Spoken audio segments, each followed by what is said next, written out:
मैया के जल में समाहित हो गया और समाहित होते ही देखे क्या रूप हुआ। भगवान शंकर के उस कपाल से शिवलिंग बनकर प्रकट हुआ, स्वयं बनकर प्रकट हुए और आवाज आई। जो वहां सेवादार थे, सेवा कर रहे थे, उन सेवादारों से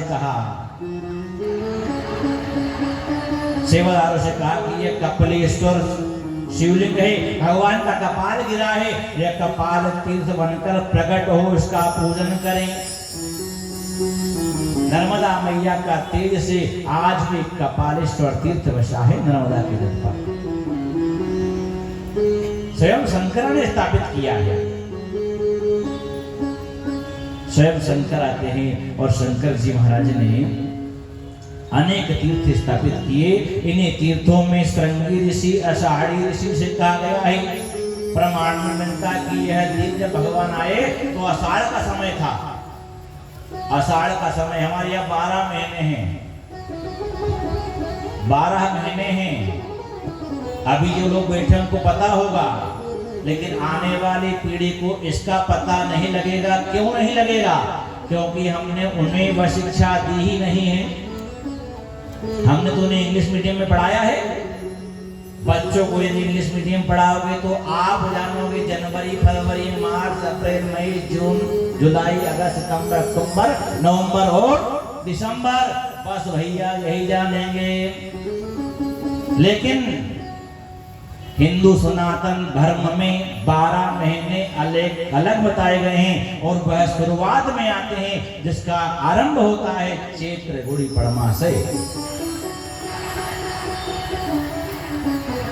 सब कुछ बताओ, आप मना नहीं है, पढ़ाओ लिखाओ, पढ़ना जरूरी है, उधर पोषण। आजकल की विद्या जानते हैं आप कैसी है? केवल पेट भरने की है। बच्चों को उतना ही पढ़ा जा रहा है पेट भर ले, उन्हें संस्कार नहीं दिए जा रहे हैं, उन्हें ये बताया नहीं जा रहा है कि वास्तव में सनातन धर्म में है क्या। सनातन धर्म की जानकारी माता पिता की है। यदि वह माता पिता संस्कारवान होंगे तो अपने पुत्रों को, अपनी संतति को संस्कार अवश्य देंगे। महाराज 12 महीने, आषाढ़ के 4 महीने बरसात के, 4 गर्मी के, 4 ठंड के, 12 महीने, 6 ऋतु हैं। कितने ऋतु हैं? 6। 2 आयन, दक्षिणायन और उत्तरायण। कौन जानता है? बता सकता है? आजकल का बच्चा कोई पूछ ले आप उनसे, बता नहीं सकता। क्यों? पढ़े ही नहीं, बताया ही नहीं किसी ने। बताना पड़ेगा। कौन को? ये हमारा कर्तव्य है कि हम बताएं। हम तो उस पाश्चात्य श्रेणी में इतने लिप्त हो गए हैं कि 1 तारीख आएगी और हम नया वर्ष मनाएंगे, नया वर्ष मनाएंगे। यही करते ना अपन लोग। पर नया वर्ष कब मनाना चाहिए? यदि हम सच्चे हिंदू हैं, सनातनी हैं, तो हमें नया वर्ष चैत्र गुड़ी पड़वा प्रतिपदा के दिन मनाना चाहिए। ये बात यहीं तक नहीं रुकना चाहिए। आज से एक वचन लेके जाना आप लोग। यदि हम वास्तव में उस भगवान के अंश हैं, ईश्वर अंश, जीव विनाशी, और उस अंश के अधिकारी हैं, बनना चाहते हैं, तो हमारा यह कर्तव्य बन जाता है कि हम और हमारे बच्चे सनातन धर्म को अपनाएं। चैत्र, वैशाख, ज्येष्ठ, आषाढ़, श्रावण, भादो, कुआर, कार्तिक, अगन, पौष, महा, फागुन और फिर चैत्र।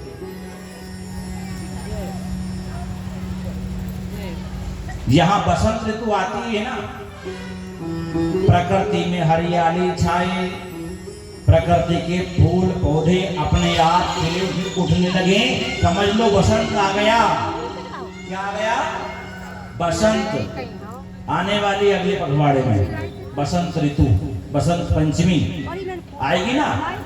तो महाराज जहां हरियाली हरियाली आ जाए, समझ लो बसंत आ गया है।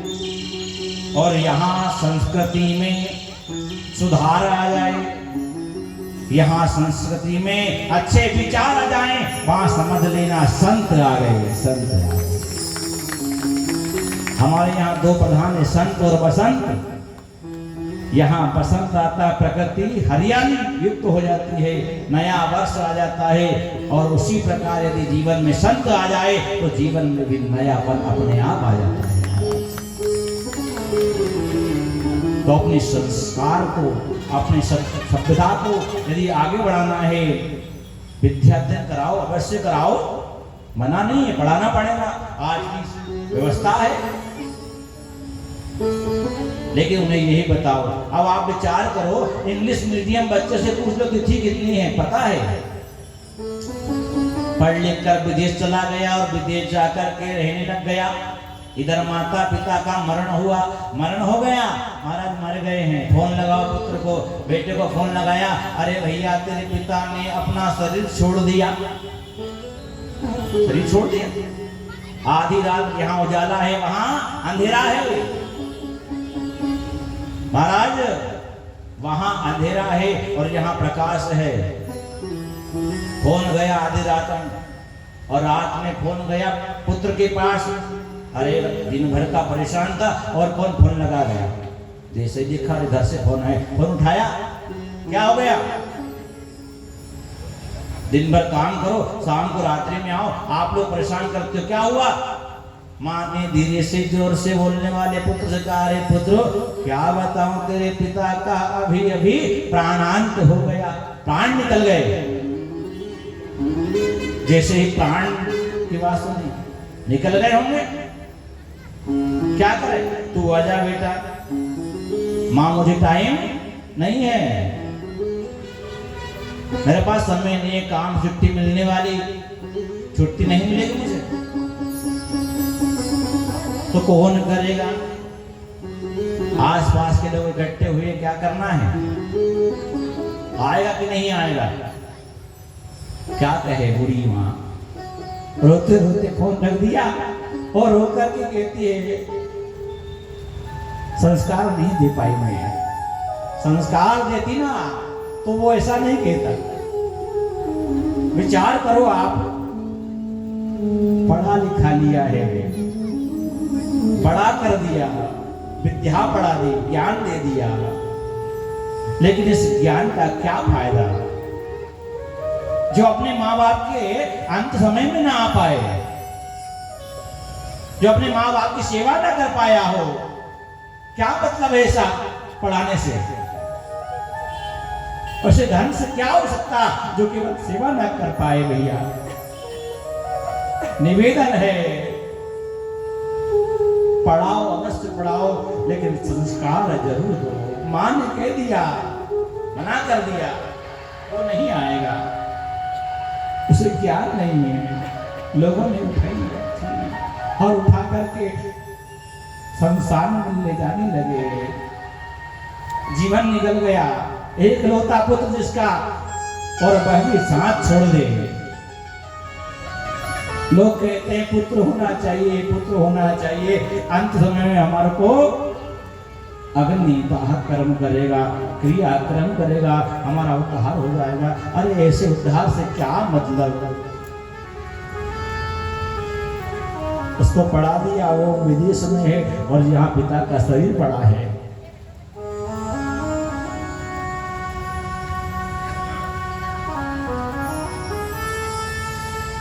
माँ ने कह दिया, उठाओ भैया आप तो। रोते रोते भगवान को गोष्ठी लगी, भगवान ऐसे तो वैसे अच्छे संतान नहीं होते, दुख नहीं होता। पुत्र को हमने पढ़ा लिखा दिया, लेकिन पुत्र आज साथ नहीं दे रहा है। साथ जाता है वही केवल राम का नाम जाता है, प्यारे राम का नाम, और कोई साथ नहीं देगा, और कोई साथ नहीं देने वाला। जगत में, संसार में आप कितने ही अधिक किसी के लिए कर लो, एक पुत्र भी साथ छोड़ देता है, वह ज्ञान नहीं दे पाई। महाराज तिथि का ज्ञान कराओ अपने पुत्रों को, अपनी संतति को। फोन लगाया, फोन लगाया, पिताजी तो चले गए, नहीं आ पाऊंगा माँ बाप की क्रिया कर्म करने के लिए समय नहीं है आज के बच्चों पास। और तो ऐसे ऐसे दृश्य देखे हैं भैया, ऐसे ऐसे दृश्य आज देखने को मिल रहे हैं। घर में रह रहे हैं, एक ही जगह रह रहे हैं, बूढ़ी माँ है, बूढ़े बाप हैं, वो अलग है और वो अलग है। विचार करो आप, किस लिए बनाया था शरीर, किस लिए बनाया था ये संसार, किस लिए बनाया था यह घर? क्या एक दिन पड़ोसी बन जाएगा, अलग हो जाएगा? संस्कार की बहुत आवश्यकता है आज के समय में। संस्कार की कमी है, इसीलिए तो ये हो रहा है। महाराज तिथि का ज्ञान कराओ, श्राद्ध का समय आता है, आप लोग को पता है श्राद्ध समय 16 श्राद्ध जानते हैं आप लोग। कुवार पक्ष का कृष्ण पक्ष में 16 श्राद्ध आता है। 16 श्राद्ध में धूप डालने का टाइम, माता ने फोन लगाया, माँ क्या काम है? अरे भैया तेरे पिता का कल धूप ध्यान का आयोजन है, तू ना आ सके कोई बात नहीं, वहीं से धूप डाल देना, वहीं पर जल दे देना। ब्राह्मण नहीं हो पाए, अपने हाथ से गरीबी को खिला पिला देना। माता ने इतना कहा। अब विचार करो, यहां मध्याह्न का समय है, रात्रि का उधर समय है, मध्याह्न व्यापिनी में धूप डलना चाहिए, 11 से 12 के मध्य में धूप लग जाना चाहिए, लेकिन वहां तो पुत्र सोया हुआ है, धूप लगी क्या? तिथि का ज्ञान नहीं है यहाँ। वो तो 1 2 3 4 5 6 30 तक गिनता है, लेकिन यहाँ क्या है? यहाँ संस्कार बताता है कि प्रतिपदा, द्वितीया, तृतीया, चतुर्थी, पंचमी, षष्ठी, अष्टमी, नवमी, पूर्णिमा कहाँ तक जाती है? पूर्णिमा तक, 1 से लेकर पूर्ण तक जाती है। ये हमारा हिंदू सनातन धर्म है। पढ़ाओ लिखाओ, वेद का ज्ञान भी उन्हें कराओ। आजकल बहुत कम लोग मिलते हैं। ये व्यास मंच कहता है कि आषाढ़ तीर्थ की यात्रा करना चाहिए। आषाढ़ के महीने में शंकर जी ने इसकी स्थापना की। आषाढ़ के महीने में आकर के मां नर्मदा के जल का संगम में यहाँ पर स्नान करते हैं, उसके सारे 6 रोग की निवृत्ति हो जाती है। किसी प्रकार का रोगी भी यदि मां नर्मदा के जल का सेवन करता है तो मां नर्मदा का जल तो अमृत है, अमृत है और अमृत है। जो अमृत का पान करता है वह अमर हो जाता है। कलयुग में प्रमाण है। महाराज कल हमारे दुबे जी आज तो आए नहीं, दिख नहीं रहे हैं, पंडित जी के बड़े भाई, उन्होंने सुंदर एक श्रृंखला बना के हमें दी, कर बढ़िया काफी दी, उसमें समर्पित की है बड़े भाव से। उसमें बाकिया सच्ची घटना, एकदम सच्ची घटना, नर्मदा आज भी प्रमाण है। मानो आप, यदि मान करके गए हैं तो वो करेगी, अवश्य करेगी। महाराज एक पुत्र को कैंसर हो गया, कैंसर, ब्लड कैंसर, और ब्लड कैंसर होने की दवाई संसार में बनी नहीं है। जिसको कैंसर होता है उसको इतना दिन जाना पड़ता है। कैंसर हो गया, यहीं से पता लगा, भोपाल ले गए। भोपाल वालों ने कहा भैया इसका कैंसर बढ़ रहा है, आप ऐसा करिए मुंबई ले जाइए, बड़े शहरों में जाओ, इसका इलाज हो जाएगा। मुंबई ले गए, मुंबई वालों डॉक्टरों ने मना कर दिए, हाथ खड़े कर दिए, इसका कोई उपचार नहीं है, अभी तो पूरा शरीर में फैल गया है। हार करके माता पिता आए। यही होशंगाबाद जिले की कथा है, सच्ची घटना। ये कोई मन गढ़ंत कथा नहीं है, ये शास्त्र जो लिखा है ये स्वयं भगवान ने लिखा है। वेद व्यास जी भगवान विष्णु के अवतार हैं, और जो बात इसमें कही गई है वो सत्य ही, झूठी कभी नहीं कही है। सत्य बातों का, सत्य बातों की ही कथा बनी है। महाराज हार करके आए, और हार करके महाराज ने क्या किया, उस पिता ने, जाएगा तो सही, पुत्र बीमार हो गया है, क्या करें, मां का जल ले आए। नर्मदा मैया का जल अमृत का रूप मान करके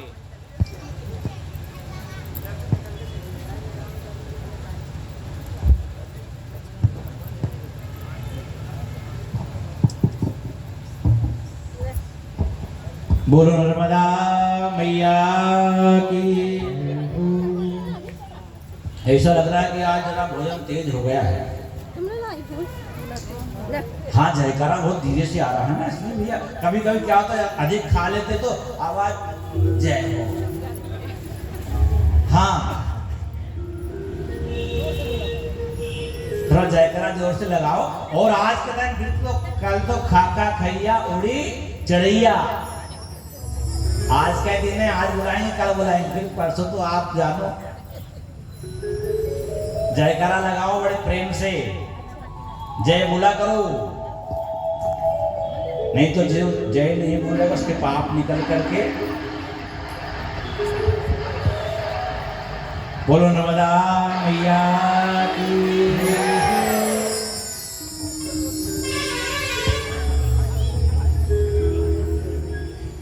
अच्छा, आपने देखा है हॉस्पिटल में कभी कभी आप गए होंगे, बीमार व्यक्ति से घर ही गए होंगे, छुट्टी हो गई, घर आया, बीमार व्यक्ति घर आया और घर आकर जैसे मिलने जुलने वाले आते रहते हैं, अब मिलने जुलने वाले आए ना, दरवाजे देख ले भैया मिलने आ रहे हैं, वहां शंकर भैया मिलने आ रहे हैं पंडित जी से, तो क्या करें, छोटे पंडित जी से बोल दो भैया आ गया। अंदर आए और अंदर आकर जैसे कहा कैसे हो, स्वस्थ हो ना, स्वस्थ होगा, उसके बाद भी क्या, हाँ ठीक ही है, ठीक है ना, अच्छा होगा, डॉक्टर के अच्छा हो गया, लेकिन घर आकर ठीक ही है, बस ऐसे ही जय आप बोलो, हाँ जय, ऐसी जैसे हॉस्पिटल में होशंगाबाद के हॉस्पिटल में बैठे हैं, थोड़ा जय प्रेम से भाव से लगाओ। आप सारे दुखों की निवृत्ति करना है तो सहारा तो लेना पड़ेगा, किसी न किसी तत्व का, किसी न किसी वस्तु का, और संसार में सहारा देने वाला एक ही है। संसार में आप कहीं चल जाओ सहारा नहीं मिलेगा, आप तो प्रयत्न करके देख लो, यदि आप पर तकलीफ आ जाए, कष्ट आ जाए, भाई से मांग लो, बंधु से मांग लो, रिश्तेदार से मांग लो, पड़ोसी से मांग लो, संसार में सबके पास जाओगे मदद मांगने, लेकिन मदद के समय मना कर देगा, लेकिन वही हक हार कर जब भगवान के पास आता है तो सबका सहारा बनकर भगवान खड़ा हो जाता है।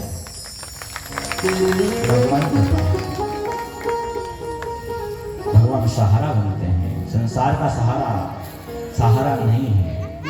तो जय का सहारा लो, जयकारा बोलो और जयकारा लगाकर आगे बढ़े, नर्मदा मैया के तटवर्ती क्षेत्र में चले। मां नर्मदा के तटवर्ती क्षेत्र में भ्रमण करते हुए यहाँ पर नर्मदा मैया के सुंदर सुंदर घाट बने हुए हैं और बड़ी अच्छी व्यवस्था बन गई है। अब तो सरकार ने भी पूरा ध्यान नर्मदा पे दे दिया है। अब क्यों दिया है? स्वयं गंगा मैया ने कहा कि 5,000 वर्ष निकल जाएंगे तो मेरा प्रभाव कम हो जाएगा। मेरा प्रभाव कम हुआ तो प्रभाव कहाँ जाएगा? भगवान ने कहा कि पूरा का पूरा प्रभाव नर्मदा मैया में जाकर स्थापित हो जाएगा। गंगा का जितना महात्म त्रेता में था ना, उससे अधिक महात्म कलयुग में नर्मदा मैया का है। कलयुग में नर्मदा मैया का महत्व अधिक बढ़ गया और बढ़ता रहेगा। महाराज, नर्मदा मैया में डुंडेश्वर तीर्थ, यहाँ यात्रा करनी चाहिए। क्यों? यहाँ पर स्वयं भगवान शंकर आए। शंकर जी भगवान अपने नंदी को लेकर आते हैं और नंदी महाराज पर बैठे औघड़ी का रूप है। औघड़ बनकर आए और औघड़ बनकर भगवान ने डमरू बजाया, डम डम का निनाद किया है। भगवान शंकर डमरू बजाते हैं। अकड़ बम बकड़ बम बम बम बिहारी शिखर पर बैठकर खवल्लो हमारे। भगवान शंकर के पास डमरू बजता है। महाराज, शंकर की लीला है, शंकर की कन्या है। भगवान ने नंदी का ऊपर अपना आसन जमाया, डमरू बजाते घोड़ी के रूप में आए और घरा घर जा रहे हैं, भिक्षा मांग रहे हैं, भिक्षा मांग रहे हैं, भिक्षा दीजिए। डमरू बज रहा है। अब डमरू बजते बजते क्या हुआ, कोई देता कोई नहीं देता। स्वभाव है अपना अपना। हाँ, स्वभाव रहता है ना। कोई व्यक्ति स्वभाव में आता है, कोई व्यक्ति प्रभाव में आता है, कोई व्यक्ति अभाव में आता है। आता कि नहीं आता? 3 अवस्था है। पहला अभाव, व्यक्ति के पास अभाव होगा तो किसी के पास जाएगा। दूसरा प्रभाव, किसी का व्यक्ति का प्रभाव अधिक हो तो उसके पास कोई जाता है। और तीसरा है स्वभाव। स्वभाव जरूरी है भैया। स्वभाव सरल होना चाहिए, स्वभाव शीतल होना चाहिए, स्वभाव अच्छा होना चाहिए। तुम्हारा स्वभाव कोई देता कोई नहीं देता। अब इस प्रकार कर्म हो रहा है। तो डमरू बजाया, भिक्षा लेकर लोग आए, भिक्षा लीजिए भिक्षा लीजिए। आगे बढ़े, अगले डर गए तो उस भिक्षा को देने वाला कोई नहीं था, कोई सुन नहीं पाया।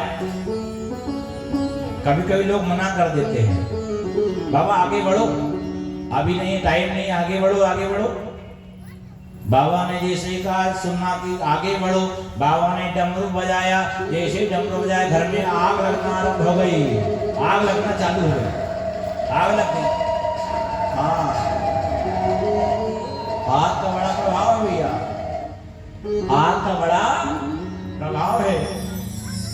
जहां आग लगती ना, आप जहां पर आग लगी है वहां उसका परिचय देने का सत्ता नहीं है, अपने आप परिचय देती है कि आग लग गई। हुआ कि नहीं हुआ कभी? और एक बात और बताएं, आग छोटी हो बड़ी हो वह तो प्रभाव दिखाती है। आग में यदि अपना हाथ चला जाए भूल से तो हाथ जलेगा कि नहीं जलेगा? बताओ आप, जलेगा ना। भूल से जला गया तो भी आग में गया, हाथ जल जाएगा। और जानकर भी गया तो भी हाथ जल जाएगा।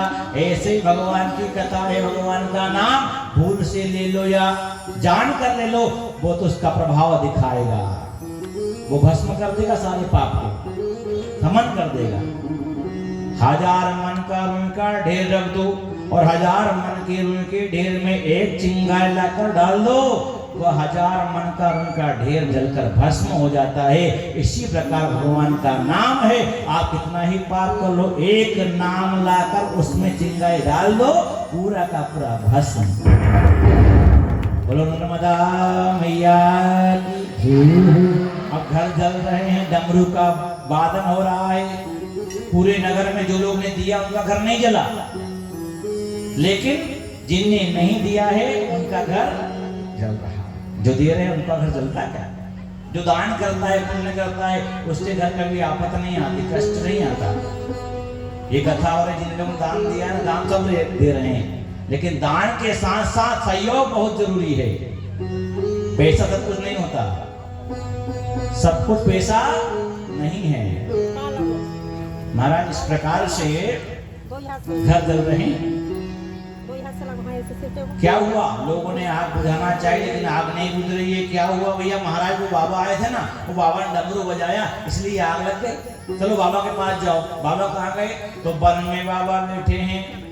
बाबा के चरणों में प्रणाम किया, बाबा माफ करो, हमने आपका अपराध किया है, क्षमा करो, त्राहि माम त्राहि माम। तो भगवान शंकर प्रसन्न हुए।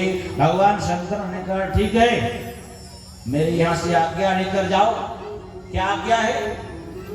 आज्ञा यह है कि महाराज, आप जो कोई भी अभ्यागत भिखारी आपके द्वार पर आए उसको भोजन जो बन जाए वो दान करो, उसको खाली हाथ मत जाने, दान करना चाहिए। ठीक है, आपकी आज्ञा सुधार है।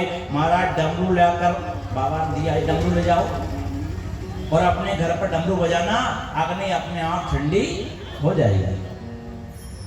बाबा की आज्ञा मानकर आए, सारे लोगों ने डमरू बजाया और डमरू का प्रभाव देखो, बाबा की कृपा है। भोलेनाथ बाबा तो सबसे निराले हैं। महाराज बाबा बोले सबसे निराले देवता बताए गए हैं, कृपा बहुत जल्दी करते हैं। कृपा करते कि नहीं बाबा? अच्छा, लोग लड़ते हैं झगड़ते हैं भगवान शंकर के मंदिर में, आप लोग आते हो मंदिर में? अब तो सब लोग आने लगे हैं। हाँ, बड़ी कृपा है, लोग किसी बहाने से भगवान के मंदिर में आने लगे, बहुत अच्छी बात है। तो क्या है, एक बार और बताओ मैं आपको, आना चाहिए, आओ मंदिर में। लेकिन आकर के क्या करते हैं कुछ लोगों में देखा है भैया, हमारे गांव में, इधर की बात नहीं है, बुरा मत मानना आप लोग, हमारे गांव में उधर होता है ऐसा। क्या हुआ, गांव में गए तो गांव में लड़ाई हो रही, मैं चढ़ाऊं शंकर जी पर जल में चढ़ाऊं, फूल में चढ़ाऊं। अब लड़ाई हो गई, झगड़े होने लगे, तो अब मैं खड़े भैया, हम जानते हैं ऐसे बहुत लोग हैं, हमारे गांव की कथा ले ले, हम तो दूसरे क्यों बताएं, प्रश्न भी आए तो हमारे ऊपर आए। अब लड़ाई झगड़ा हो रहा है, पर हमें पता था महाराज, हमने कह दिया आप जिसके लिए लड़ रहे हो, झगड़ रहे हो, जल के लिए, पानी के लिए, जल चढ़ाने के लिए, मैं आपसे कहता हूं आप यहाँ जल मत चढ़ाओ। जो घर में बूढ़े माता पिता है, पहले उनको जल दे आओ, फिर आकर जल चढ़ाओ तो पुण्य मिलेगा। पहले उनको तो सेवा कर लो। क्षमा चाहता हूं मंच से, लेकिन निवेदन यही करूंगा आपसे, घर में यदि बूढ़े माँ बाप हैं और वो भूखे बैठे हैं तो कितना ही जल चढ़ा दो, बाल्टी चढ़ा दो या कोठी चढ़ा दो या मोटर लगा दो, कोई फायदा नहीं होगा। क्यों? क्योंकि घर में बैठा माँ और पिता भूखा पड़ा है। इसलिए निवेदन लेकर जाए यहाँ से, पहले उनकी सेवा फिर भगवान की सेवा, लड़ो मत। महाराज शंकर जी ने डमरू दे दिया, डमरू आकर बज रहा है, आग बुझ गई, ठंडी होने अपने आप लग गई। उसी समय डमरू का निनाद हुआ, वही डमरू से भगवान ने तीर्थ बसाया है, वह तीर्थ बसा जिसका नाम डिंडमेश्वर हुआ। बोले डिंडमेश्वर भगवान की। बोले बाबा कृपा है, बड़े निराले देवता हैं, और निराले देवता क्या करते हैं, भोलेनाथ से, भोलेनाथ देवता नहीं है, जो मांगा है भगवान शंकर देते हैं, उस प्राणी की रक्षा करते हैं। भोलेनाथ से निराला कोई और नहीं, कोई और नहीं, कोई और नहीं, कोई और नहीं, कोई और नहीं, भोलेनाथ से निराला कोई और नहीं, भोलेनाथ से निराला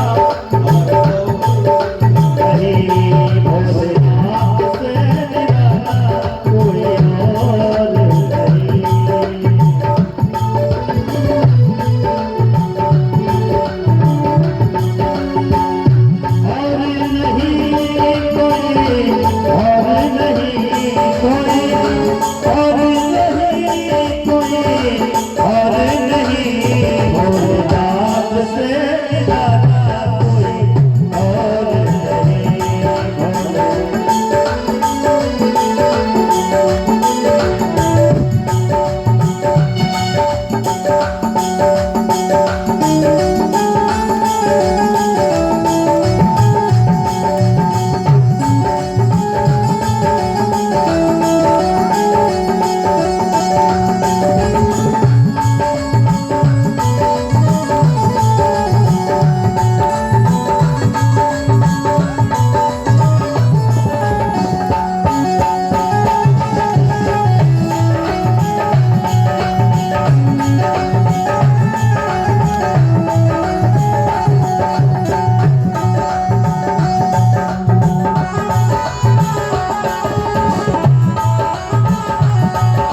और नहीं कोई, और नहीं कोई, और नहीं कोई, और नहीं भोलेनाथ से निराला कोई और नहीं, भोलेनाथ से निराला कोई और नहीं, भोलेनाथ से निराला कोई और नहीं। बोले काशी विश्वनाथ भगवान की जय हो, नर्मदा मैया की जय हो। मार्कंड कहते कि हे राजन युधिष्ठिर, भगवान शंकर से निराला कोई देवता जगत में हुआ नहीं है। जो मांगा है भगवान शंकर से भगवान ने उसको दिया है। महाराज शंकर भोले बाबा तो कृपा करने वाले हैं। आपने जो मांगा है भगवान प्रदान करते हैं। ऐसे भोले बाबा ने डमरू दे दिया और डमरू से अपना तीर्थ बसाया। भगवान की ये कथा, ये सत्संग, ये पुराण हमें ज्ञान करने के लिए, ज्ञान प्रदान करने के लिए, ज्ञान प्राप्ति के लिए बनाई गई है। नर्मदा मैया के तीर्थ में जो तीर्थों की व्याख्या है वह ये बता रही है कि वो लोग तो चले गए संसार से, उनका तो नाम रह गया, केवल शरीर गया है। ऐसे सुंदर आयोजन में महाराज सुंडेश्वर तीर्थ बसा हुआ है। यह नर्मदा के तटवर्ती क्षेत्र में दक्षिण तट पर एक सुंडी नाम का तो शंकर जी के द्वारा ही बसा हुआ है। क्यों बसाया? जैसे डमरू बजाए ना, ऐसे डमरू बजाते बजाते बाबा के मन में भाव जागृत हो गए परीक्षा लेने का। अब परीक्षा लेने जाना है। कुष्ठी का रूप बनाया भगवान बाबा भोलेनाथ ने। कुष्ठी रोग, कुष्ठ रोग जिसे हो जाता है, दाग निकल आए और निर्धन बूढ़ा व्यक्ति बनकर, बूढ़ा पुरुष बनकर के भगवान कुष्ठी रूप में आ गए। कुष्ठी रूप में आए, सारे नगर में जा रहे हैं, कुछ से भोजन मांग रहे हैं, कुछ से जल मांग रहे हैं। दाता लोग सब जगह होते हैं। कोई लोग उसको बिठाकर जलपान करा रहे हैं, कोई भोजन करा रहे हैं महाराज को। संत आए, कुष्ठी रोग है, लेकिन किसी लोग को देख करके अरे कुष्ठ रोग है, इसको छोड़ो, आगे बढ़ो महाराज, आगे जाओ। ऐसे भ्रमण करते बाबा, एक यहाँ ब्राह्मण का घर था और ब्राह्मण के यहाँ श्राद्ध का भोजन रखा था। माता पिता का श्राद्ध कर्म हो रहा था, तो माता पिता के निमित्त ब्राह्मण भोजन का निमंत्रण दिया। नगर से ब्राह्मण आए भोजन करने के लिए। भोजन की व्यवस्था लगी हुई है, सारे ब्राह्मण बैठे हुए हैं। भोजन का मंत्र बोला, भगवान आइए भोजन पाइए, निवेदन किया। अब भगवान तो आए थे, दरवाजे पर खड़े, भगवान को बुलाया, भगवान तो खड़े हैं। जिसे जल घुमाया, आवाज जोर से लगाई, बाबा कोई हो तो भोजन का दान करो, मध्याह्न का समय भोजन कराओ। जो ब्राह्मण भोजन करा रहे थे उन्होंने देखा, अरे कोई बूढ़ा व्यक्ति है। हाँ महाराज रुको, हम भोजन कराएंगे आपको। लेकिन जो ब्राह्मण की पंक्ति बैठी थी भोजन करने के लिए, उन्होंने मना कर दिया। अरे वो कुष्ठ रोगी है, बहुत देर से नगर में भ्रमण कर रहा है, उसको भोजन मत देना, मना कर दिया। अरे कोई दान कर रहा है, करने दो ना, भोजन करा रहा है, करने दो, कराओ ना। किसी की इच्छा है खिलाने की तो खिलाना। कोई लोग की आदत रहती है भैया, भोजन कराओ, सदाव्रत लगाओ, लेकिन कोई अपना कोई मित्र सका ऐसा हो ना, प्रवृत्तियां हैं अपनी अपनी, तो मना कर रहा है। कहाँ पढ़ रहा है तो काम में, अपना काम कर। ब्राह्मणों ने ब्राह्मण का ही पांव खींच लिया। ये अधिक होता है आजकल, कोई अपने वाला ही पांव पकड़ कर खींचता और कोई नहीं खींचता। ऐसा सहारा देना चाहिए, आगे बढ़ाना चाहिए, लेकिन खींचने वाले अधिक मिलेंगे। कहा गया है, कहा गया, लोग कहते ना कि मुर्दों को उठाने में और जीते को गिराने में संसार की बड़ी नीति है। मुर्दा जब मर जाता है, प्राण निकले, अरे जल्दी उठाओ जल्दी उठाओ, और कोई ऊपर जा रहा है, बढ़ रहा है तो खींच कर नीचे गिराओ भैया, कहीं आगे में निकल जाए। ऐसा ही होता है ना, महाराज ब्राह्मण को ज्ञान देना था कि कोई आया है ब्राह्मण भोजन पितरों का कर्म कर रहे हो, दो दान, लेकिन नहीं, मना कर दिया, दान मत देना, कुष्ठी रोग है, मना कर दिया। महाराज बाबा आए, ब्राह्मण देवता ब्राह्मण, हे महात्मन आप आए लेकिन मैं असमर्थ हूं, आपको भोजन नहीं दूंगा। बाबा समझते, भोले बाबा जानते, सर्वांतर्यामी है, भगवान सब जानते हैं, बस हम लोग नहीं मान पाते कि भगवान जानता कि नहीं जानता। हम पाप करते तो देखते हैं, जब पुण्य करते तो विचार करते हैं कि भैया भगवान देख रहा है, और पाप करते समय तनिक विचार नहीं करते कि भगवान देख रहा होगा। पर उसके यहाँ तो सीसीटीवी कैमरे लगे हुए हैं, वो तो हर पल की घड़ी, हर क्षण की क्रियाकलाप को देख रहा है। जे सीसीटीवी कैमरे तो अभी आए हैं, वो तो कब से चले आ रहे हैं। महाराज भगवान तो जानते हैं, भगवान ने कहा अच्छा ठीक है, बना किया ना। बाबा ने ध्यान लगाया और जो भोजन की थाल थी ना, उस थाल में जो भोजन रखा था, उस भोजन में कीड़े ही कीड़े, कृमि हो गए, भोजन योग्य, खाने योग्य नहीं रहा। ब्राह्मणों ने देखा, अरे ये भोजन में क्या हो गया, भोजन में क्या हो गया, खड़े हो गए। अरे ब्राह्मण देवता कैसा भोजन, नहीं नहीं महाराज मेरा अपराध नहीं है, मैंने तो अच्छा भोजन बनाया था। अंदर जाकर देखा, जो पात्र में भोजन बनाए उस भोजन में सुंदर भोजन रखा है, लेकिन थाल में भोजन जो परसा गया है, उस भोजन में तो कृमि पड़े हैं, कीड़े पड़े हैं। क्या हुआ, क्या अपराध हुआ? महाराज सारे व्यथित हुए। ब्राह्मण जान गए हमने अपराध कर दिया है, ये अपराधी हम उस कुष्ठ रोगी संत के हैं, ढूंढो। सारे नगर में ढूंढा लेकिन नहीं मिले बाबा। पर भगवान भक्त का साथ कभी छोड़ते नहीं है। क्या भैया, भगवान भक्त का साथ कभी नहीं छोड़ते।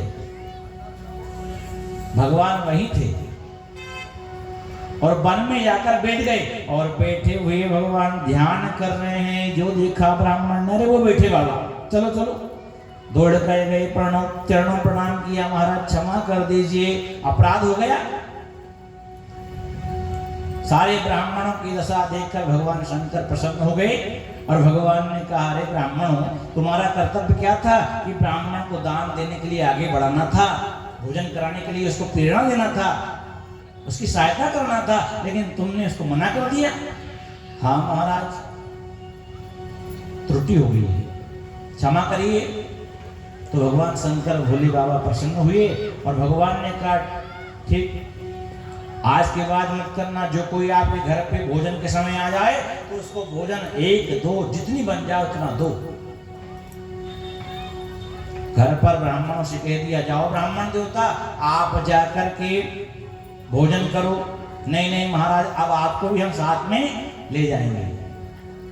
तो सुंडेश्वर भगवान शंकर को, कुष्ठी रोगी को सारे ब्राह्मण ने लेकर आए और घर आकर के ब्राह्मण भोजन कराया। इसलिए ब्राह्मण भोजन का अत्यधिक महत्व नर्मदा के किनारे बनाया गया है। बोलो नर्मदा मैया की। अच्छा, बना ना पाओ तो शास्त्र में बहुत सारे उपाय दिए हैं। ब्राह्मण को भोजन बनाकर ना खिला पाओ तो सूखा सामान ले जाते हैं, ले जाते हैं, ले जाते हैं। अमावस्या का पर्व हो या कोई संक्रांति का पर्व हो, पूर्णमासी का दिन हो, तो हम सूखा सामान बांध लेते हैं। अरे ब्राह्मण के यहाँ जाएगा, अपने घर का अन्न खाएंगे ब्राह्मण। तो महाराज सुंडेश्वर भगवान को आकर भोजन कराया और वही भोजन करते हुए भगवान वहां से अंतर ध्यान हुए।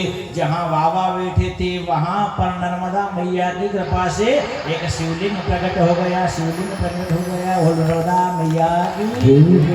यह कथा नर्मदा के तट पर उत्तर की ओर, कहाँ है अब? उत्तर तट पर। अब जी, अब हम जो बैठे उत्तर तट पर है। कल तक हम यात्रा कर रहे थे दक्षिण तट की, अब 2 दिन में उत्तर तट से हमें अमरकंटक और अमरकंटक से फिर बुधनी और फिर घर जाना है। यही है ना। कल इतनी सभा में आगे बढ़ाते हुए हमें पूछना भी। हाँ, तो यात्रा के बहुत सारे साधन हो गए आजकल। तो यात्रा करते हुए सुंडेश्वर तीर्थ की यात्रा करें। यदि कोई कुष्ठ रोगी हो और कुष्ठ रोग उसको सता रहा हो तो क्या कर, नर्मदा मैया के वहां जाएं और वहां जाकर के 11 ब्राह्मण को भोजन कराएं। कितने ब्राह्मण? 11 ब्राह्मण। और संकल्प करके कि महाराज मेरा कुष्ठ रोग आप दूर करें, तो भगवान ने शंकर कृपा कर देते हैं, उसका कुष्ठ रोग निकल जाता है। नर्मदा मैया कृपा से कुष्ठ रोग दूर होता है। नर्मदा मैया के किनारे चलते हुए अच्छे अच्छे तीर्थ हैं, इन्हीं के आगे अब आ जाएं। यहाँ पर नर्मदा मैया का भार भूतेश्वर नाम का तीर्थ बसा हुआ है, जहाँ भगवान शंकर ने अपना भार हटाया। अपने माथे पर भार शंकर जी ने ले लिया एक बार, उस भार को भगवान हटाते हैं। महाराज हमारे शरीर पर भी भार है, संसार का, परिवार का सब भार है कि नहीं? तो इस भार की निवृत्ति के लिए महाराज भगवान शंकर आए। क्या हुआ, एक बार भगवान शंकर, हे राजन, शंकर जी का कोई गुरु पूछते हैं, लोग पूछते हैं, कभी पूछ लेते हैं भगवान शंकर के पिता का नाम क्या है। तर्क करने वाले लोग की कोई कमी संसार में नहीं है। अरे भगवान के पिता को जान क्या करोगे आप, लेकिन लोग पूछ लेते हैं। ऐसे एक बार पूछ लिया, नर्मदा पुराण की कथा करने गए थे, एक ने पूछ लिया शंकर भगवान गुरु का नाम बताओ।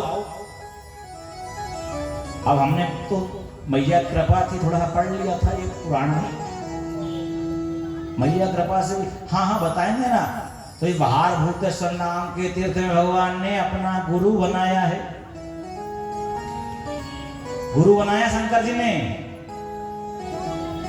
भगवान तो स्वयं गुरु हैं। वंदे देव उमापतिम सुर गुरुम, वंदे देव उमापतिम सुर गुरुम। सुर के देवता देवताओं के गुरु हैं ये तो, इनको आवश्यकता क्या है गुरु बनने की, पर नहीं गुरु होना बहुत जरूरी है। तो भार भूतेश्वर भगवान का यहाँ प्रमाण मिला। भोलेनाथ के मन में कौतुक हो गई, मन में उल्लास हुआ कि जाऊं मैं और नर्मदा का सेवन करूं। तो छोटे से बटुक का रूप बनाया, बालक का रूप बनाया, और जहाँ बालक होते हैं ऐसा कहा गया है, वेद तो कहता है कि यहाँ पर बाल रूप में आते हैं, वहाँ भगवान विष्णु और भगवान विष्णु के साथ कृष्ण भी आ जाते हैं। बाल रूप का स्वरूप है, इसलिए बालक को भगवान का रूप कहा गया। कहते हैं आप लोग, अरे बालक है भगवान का रूप है। बटुक आया और बटुक बनकर भगवान आए और आकर के कहा, महाराज हे गुरुदेव, आप सारे ब्राह्मण पुत्र को ज्ञान कराते हो, ज्ञान देते हो, मैं भी एक अभागा हूं, मेरा कोई नहीं है और मैं आपकी शरण में आया हूं, मुझे आप ज्ञान प्रदान करिए, ज्ञान दे दीजिए। ठीक है महाराज, कौन हो आप? मेरा नाम बटुक है। सतयुग के प्रथम चरण कथा, सतयुग के प्रथम चरण में महाराज बटुक बन के आए, और कहाँ आए? नर्मदा के उत्तर तट पर, जहां पर सोम नाम के, विष्णुदत्त नाम के ब्राह्मण रहते थे। ब्राह्मण, ब्राह्मण जगत गुरु ब्राह्मण है, संसार के गुरु ब्राह्मण, ब्राह्मण को गुरु बनाया। विष्णु शर्मा नाम, कोई पूछे बताना, इसके बाद कोई पूछ लेना कौन है। विष्णु शर्मा नाम के ब्राह्मण गुरु बने।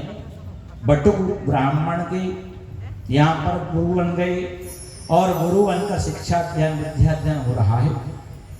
विद्याध्ययन कराते कराते भगवान शंकर सेवा भी कर रहे हैं। सेवा धर्म परम गहनो योगी नाम यहाँ, सेवा धर्म सबसे बड़ा है। सेवा धर्म सबसे अधिक बताया गया है। भगवान रामचंद्र का साथ देने के लिए, उनकी सेवा करने के लिए लक्ष्मण ने अपना घर परिवार सब छोड़ दिया, केवल सेवा के लिए। एक सेवा, ऐसी सेवा भगवान की कि आज भी नाम चल रहा है। कोई भाई आज एक छोटा जल दे देना, पान दे तो बड़ी बात है, लेकिन उस भाई ने अपने बड़े भाई के लिए 14 वर्ष नींद को त्याग दिया, राज्य को त्याग दिया, स्त्री को त्याग दिया। ये सेवा है। हम यदि थोड़ी सेवा कर लें तो कहकर बता देते हैं कि हमने ये सेवा की है। सेवा करो, सेवा करने से तन पवित्र होता है। सेवा कर, सेवा से यह तन पवित्र हो जाता है। महाराज बड़ी सुंदर सेवा भगवान कर रहे हैं, लेकिन नियम था। नियम क्या था? सब ब्राह्मण वालों को से कहा था कि आप नियमित भोजन बनाकर खिलाएंगे। भोजन बनाते थे, पहले ब्राह्मण अपने हाथ से बनाकर खाते थे, स्वयं बाकी हुआ करते थे। लेकिन आजकल हम लोग ब्राह्मण आलसी हो गए थोड़े से, सब गोविंदा में चल रहा है, आ जाओ तो आप। लेकिन ब्राह्मण का नियम क्या है? स्वयं पाकी हो। स्वयं पाकी न बन पाए तो उसकी भोजन की व्यवस्था ऐसी जगह, यहाँ पूरी जगह शुद्ध हो, सात्विक भोजन यहाँ बन पाए। क्योंकि भोजन में दोष होता है, अन्न में दोष होता है। जहाँ अन्न में दोष होता है वहाँ मन विकार बढ़ जाता है, मन की वृत्तियां बिगड़ जाती। इसलिए अन्न का विशेष ध्यान रखा जाता है। स्वयं पाकी का मतलब स्वयं बनाकर खाना। ब्राह्मणों को बालकों से कह दिया कि आप भोजन बनाकर परोसना, खिलाना अपने हाथ से, ऐसा कर्म हो रहा है। अब ऐसे करते करते क्या हुआ, एक बार बटुक भगवान का नंबर आया। शंकर जी से कहा, हे बटुक, आज हम नर्मदा में स्नान करने जा रहे हैं, आपका दिन है, आप भोजन बनाना। आप क्या शिरोधारी गुरुदेव? आपने कहा बनाऊंगा। भोजन बनाकर तैयार रखना, हम स्नान करके आ रहे हैं। गुरु महाराज अपने कक्ष में चले गए। सारे विद्यार्थी भ्रमण करते नर्मदा मैया में गए। नर्मदा मैया में स्नान किया है। बड़े नर्मदा मैया में कभी जाओ तो मस्ती मत करो, लोगों की आदत होती तीरने लग जाते हैं। नर्मदा मैया में गए, जाकर कूद गए। अरे नहीं नहीं भैया, नर्मदा मैया में यदि हमने तैरना कर दिया तो पाप लग जाएगा, दोष लग जाएगा। नर्मदा में जाओ, प्रणाम करो, फिर स्नान करो। सारे बालक गए और नर्मदा मैया तो कहती है हमें छोड़ते रहना चाहिए। क्या छोड़ते रहना चाहिए? कोई ना कोई वस्तु छोड़ते रहना चाहिए। पकड़ के रखोगे ना तो कोई वस्तु काम नहीं आएगी। हमारी आदत क्या, पकड़ के रखने की है। कोई वस्तु मिल जाए तो पकड़ लिया उसकी को।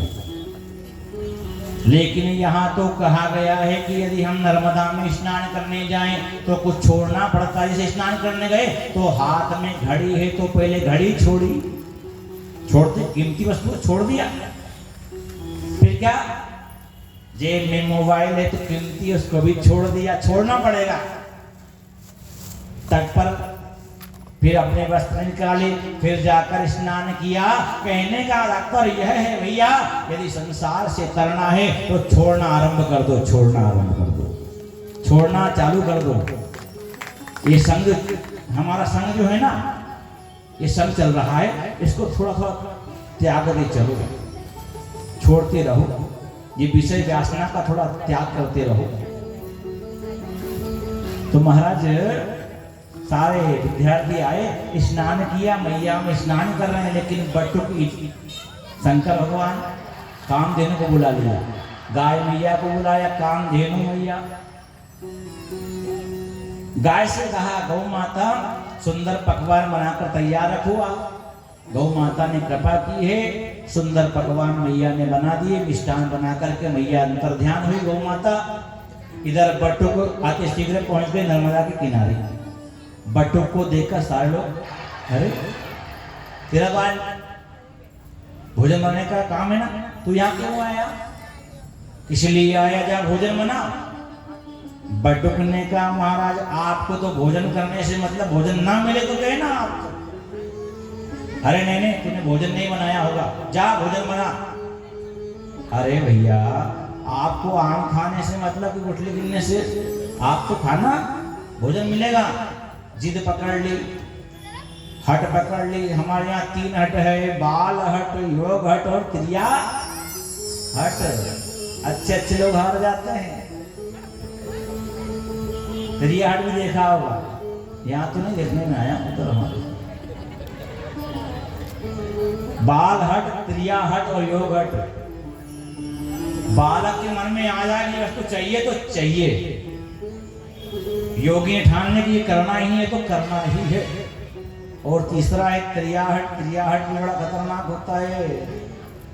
महाराज मन में इच्छा कि सोने का हार चाहिए तो हार ही चाहिए। फिर शाम को भोजन भी नहीं मिले।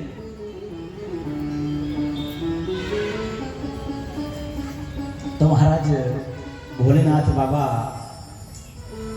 बहुत समझाया लेकिन नहीं माने, बात हटे, आपस में वाद विवाद बढ़ गया।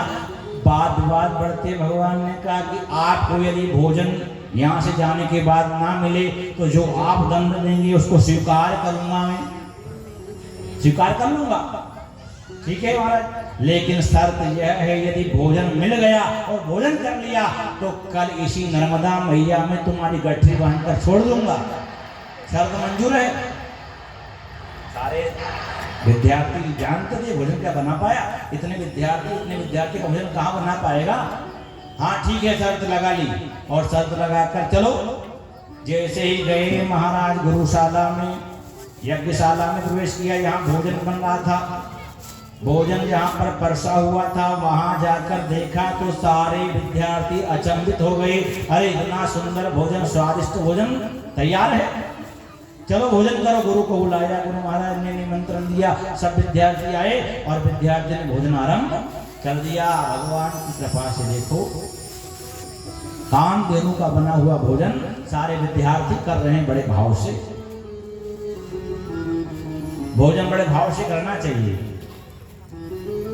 भोजन प्रसादी जो लेते हैं ना अपन, उसमें पहले भोग लगाओ भगवान को। भगवान ये भोग आपका दिया हुआ है, ये अन्न आपका दिया हुआ है, मेरा कुछ नहीं है, आप आकर भोजन करिए। तो वास्तव में जो भगवान को भोजन लगाकर अर्पण करता है वह भोजन नहीं रहता, प्रसाद बन जाता है, प्रसाद बन जाता है। प्रसाद का भी पान करते हैं, उसमें जो दोष होता है वह दोष निकल जाता है।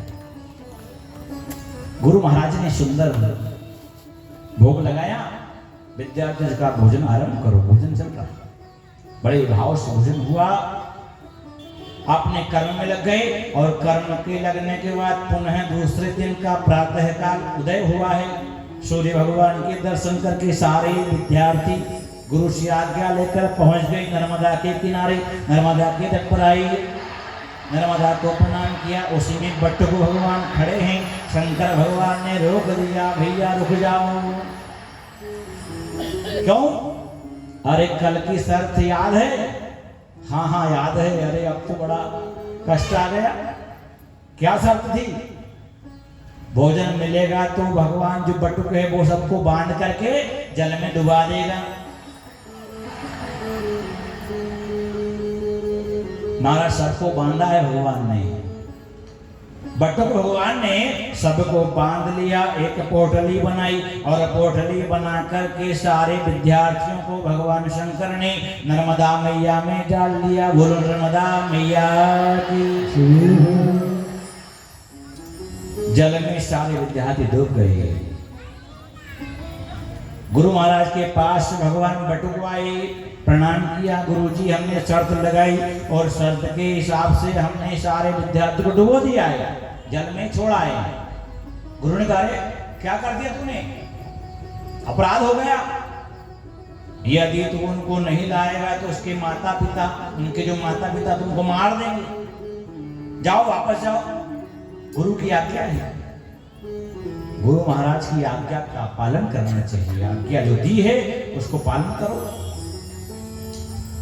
गुरु भगवान की आज्ञा भगवान लिए, लेकिन भगवान ने कहा प्रभु उनने झूठ बोला था, उनने जो बात मैंने कही वह पूर्ण मुझे करना पड़ेगा। नहीं नहीं भैया तू जा यहाँ से, तुझे तभी दीक्षा दूंगा, तो उसका अधिकारी तभी होगा जब मेरी बात मानेगा। ठीक गुरुदेव, गुरु के पास महाराज पहुंचे, प्रणाम किया और प्रणाम करके भगवान शंकर बटुक रूप में नर्मदा के तट पर आए और किनारे में आकर भगवान ने जो पोटली बांध कर डाली थी ना भार भूतेश्वर नाम के तीर्थ में,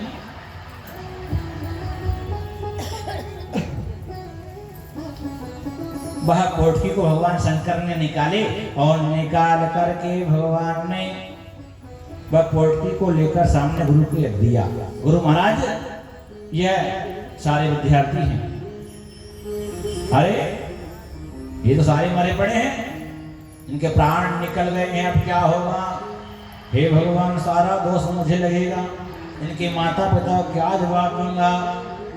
नेत्र बंद करके भगवान शिव का ध्यान किया। भगवान विष्णु ब्राह्मण ने जैसे ध्यान किया है, बटुक ब्राह्मण वहां से अंतर ध्यान हो जाते हैं। और जिस जगह पर पोटली थी सारे विद्यार्थी जीवित हो गए। और उस पोटली में से एक शिवलिंग निकला है, शिवलिंग निकला है। बोल नर्मदा मैया की।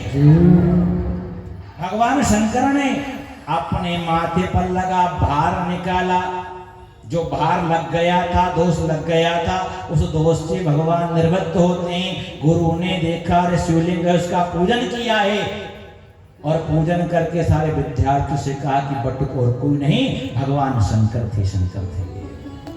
शंकर भगवान की दया देखो, उनके नाम से भगवान ने तीर्थ बसा दिया जिसका नाम हो गया भार भूतेश्वर। किसी प्रकार का भार हो, संसार में भार रहता है, जीवन हमारे जीवन में भार है।